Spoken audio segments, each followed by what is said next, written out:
రోజు రమ్మని కబురంపారు. మోసం. పిల్లవాడిని తీసుకోవడానికా? మీ మాట మీ ఇష్టం, కానీ నా బిడ్డ నా కష్టం. ఎలా ఇచ్చేస్తారు? నేను మాట ఇచ్చింది వస్తానని కానీ ఇస్తానని కాదే.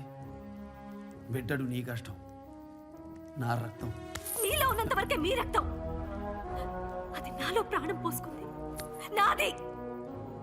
పసిపిల్లాన్ని యుద్ధానికి తీసుకెళ్తానంటున్నారే, మీరు తండ్రేనా? వాసిష్ఠి, 9 నెలలు కష్టపడి కడుపు చించుకుని కంటే కదా తెలిసేది. నా బిడ్డ నేను పంపను. పంపి తీరాలి. మహారాజుగా ఆజ్ఞాపిస్తున్నాను. హిరణ్య, ఆగండి. నా భర్తనే కాదంటుంటే మధ్యలో ఈ మహారాజు ఎవరు? ఇప్పుడే వీడిని తీసుకుని అమరావతి వెళ్ళిపోతున్నాను. హిరణ్య, నా బిడ్డ పులమా, నా బిడ్డ. తల్లిగా 9 నెలలు మోసి నీ బరువు దించుకున్నావు. తండ్రిగా నా ప్రాణం పోయేంత వరకు తన బరువు మోస్తూనే ఉంటాను. పులోమావి కేవలం నాకు గొరువు పెట్టే కొడుకు మాత్రమే కాదు, భావి భారత చక్రవర్తిగా శాతవాహనుల జ్యోతిని నా తర్వాత కూడా వెలిగించవలసిన వారసుడు. వదులుకుంటానా? పోగొట్టుకుంటానా? ఒక బిడ్డ కడుపున పడ్డప్పుడు యుద్ధానికి వెళ్ళారు. ఇప్పుడు సరాసరి ఇంకో బిడ్డను యుద్ధానికే తీసుకెళ్తున్నారు. మీరు మనిషినా?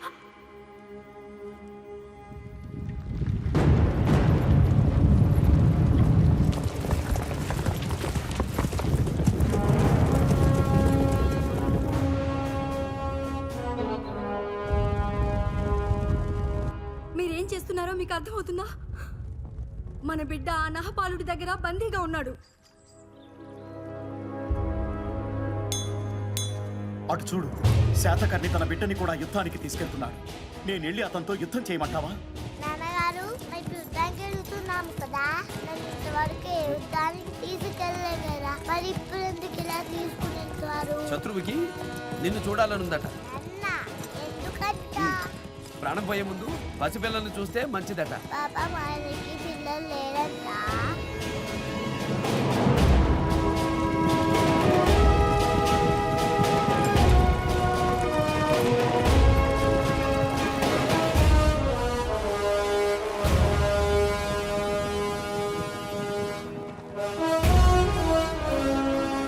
శాతకర్ణి సేనకు దారిస్తున్నారు. నా బిడ్డకి ఏవైనా అయితే నేను బ్రతకను. మన యువరాజుల్లో ఏ ఒక్క ప్రాణానికి హాని జరిగినా సాధించిన సామ్రాజ్యాలన్నీ ఆ బిడ్డ తల్లికి ధారపోసి ప్రాణత్యాగం చేసుకుంటానని ప్రమాణం చేశాడు. ఈ యుద్ధం నా కోసమో నా బిడ్డ కోసమో కాదు, అందరి బిడ్డల కోసం. వాడు మీ పులోమావిని అడిగాడన్న కసితో కత్తి కట్టారు. అదే మీ బిడ్డ వాడి బందీగా ఉంటే మీరు ఈ సాహసం చేయగలరా? కసే కారణమైతే కథనంలో నేనుంటే చాలు మిత్రమా. నా బిడ్డ అవసరం లేదు. నాబారుడి బందీలుగా మీ యువరాజులున్నారు. మీ మహారాణుల పుత్రశోకంతో నా శత్రుశేషం తీర్చుకోలేను. ఈ శాతకర్ణి మాతృత్వానికి దాసుడు. నా బిడ్డతో వెళ్తాను. మీ యువరాజుల్ని మీకు అప్పగిస్తాను.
శాతవాహన సేన వింధ్య పర్వతాలను దాటింది.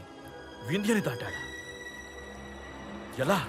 మరి సామంతులు ఏం చేస్తున్నారు? శాతకర్ణి సేనలు సౌరాష్ట్రలోకి ప్రవేశించాయి మహారాజా. మామగారు, మీరు ఇలా శాతకర్ణి నమ్మి ధైర్యం ఉంటే నడవాలి, లేదా ధైర్యానికి దారివ్వాలి. మన యువరాజు క్షేమంగా తిరిగి రావాలని భగవంతుని ప్రార్థించు.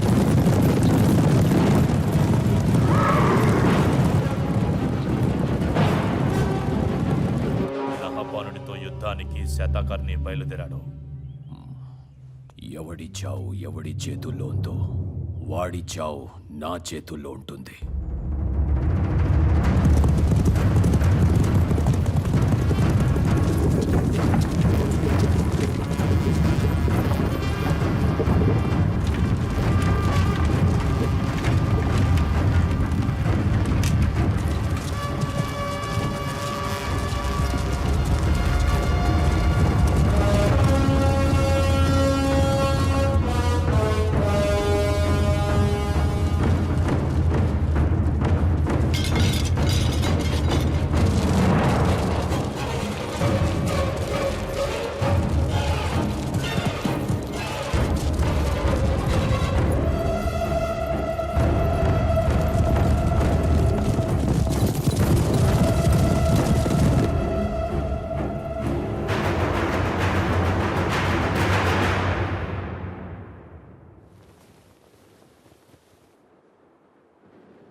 మేమెడతాం. ప్రభు, మీతో కత్తి కలిపేందుకే కాదు, మాట కలిపేందుకైనా సమవుజ్జీ కావాలి. వారు భృత్యులు, మేమున్నాం కదా. మాకు సమానుండి కనగలిగే తల్లిదండ్రులు ఇంతవరకు ఈ భూమి మీద పుట్టలేదు హిరణ్య. బిడ్డను అడిగింది నన్ను, బదులు చెప్పాల్సింది నేను.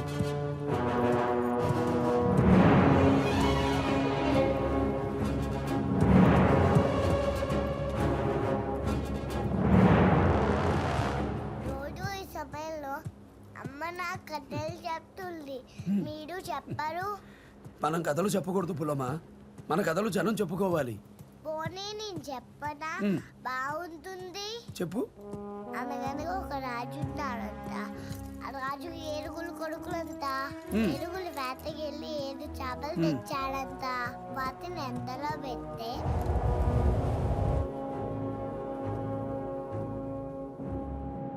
మాటని గౌరవించి మీ కొడుకుని తెచ్చినందుకు అభినందనలు.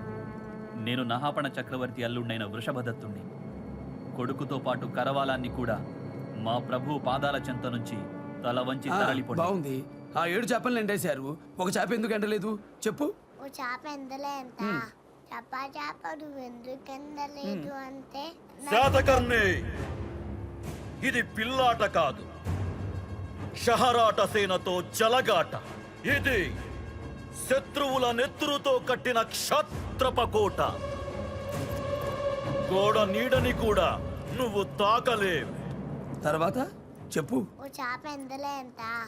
చేప నువ్వు ఎందుకు ఎందలేదు అంటే నాకు గడ్డిమ పద్దం వచ్చి. శాతకర్ణి, నీ తండ్రి పాలనలో ముక్కలు ముక్కలైన నీ శాతవాహన సామ్రాజ్యాన్నడుగు. నా ఉక్కు పిడికిలి బరువు లెక్క చెబుతుంది. అది గతం, నేను భవిష్యత్తు. వేట మొదలు కాకమునిపై కోట వదిలిపో, లేదా పరిగెత్తే మీ ప్రాణాల్ని పరమాత్ముడు కూడా ఆపలేడు. శరణమంటే రక్ష, రణమంటే మరణ భిక్ష. శరణమా రణమా. ఈ కథలో నీతేంటో తెలుసా నాయనా? రాజులు రాజ్యం కోసం కత్తులు పట్టాలి, ధర్మం కోసం తప్పులు పట్టాలి. ఇలా చేపలు కప్పలు పడుతూ కూర్చుంటే చేమలు కూడా లోకమైపోతాము.